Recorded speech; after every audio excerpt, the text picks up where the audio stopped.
இயேசுவில் பிரியமான சகோதர சகோதரிகளே, இன்று ஆண்டவர் இயேசு கிறிஸ்து தம் திருவுடலையும் இரத்தத்தையும் நமக்கு உணவாக தரும் அவரது பேரன்பை பெரு விழாவாக கொண்டாடுகின்றோம்.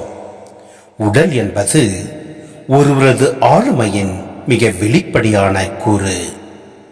மனம், ஆன்மா, உணர்வுகள் என்பவை வெளியில் தெளிவாக காண கிடைக்காத ஆளுமையின் தளங்கள்.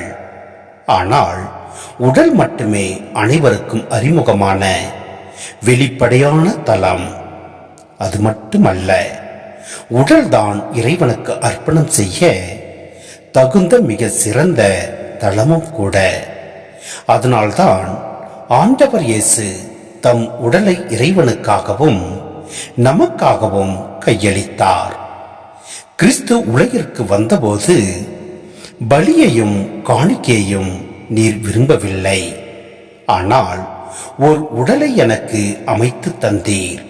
எனவே நான் கூறியது, உமது திருவுளத்தை நிறைவேற்ற இதோ நான் வருகின்றேன் என எபிரேயர் 10:5-7 நாம் பார்க்கின்றோம்.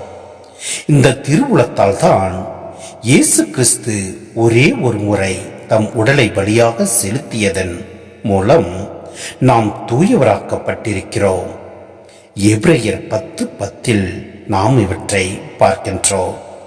இரத்தம் உயிரின் ஆதாரம். இரத்தம் சிந்துதல் தியாகத்தின் அடையாளம். இரத்தம் சிந்துதல் இன்றி பாவ மன்னிப்பு இல்லை. எபிரேயர் 9:22. மேலும் நமது பாவ மன்னிப்புக்காக இயேசு தம் இரத்தத்தை சிந்தினார். உங்கள் மூதாதையரிடமிருந்து வழி வழியாய் வந்த வீணான நடத்தையினின்று உங்களை விடுவிக்க கொடுக்கப்பட்ட விலை என்னவென்று உங்களுக்கு தெரியும். அது பொன்னும் வெள்ளியும் போன்று அழிவுக்கு உட்பட்டது அல்ல, மாறாக மாசு மறுமற்ற ஆட்டுக்குட்டியை போன்ற கிறிஸ்துவின் உயர் மதிப்புள்ள இரத்தமாகும். 1 பேதுரு 1:18-19 நாம் பார்க்கின்றோம்.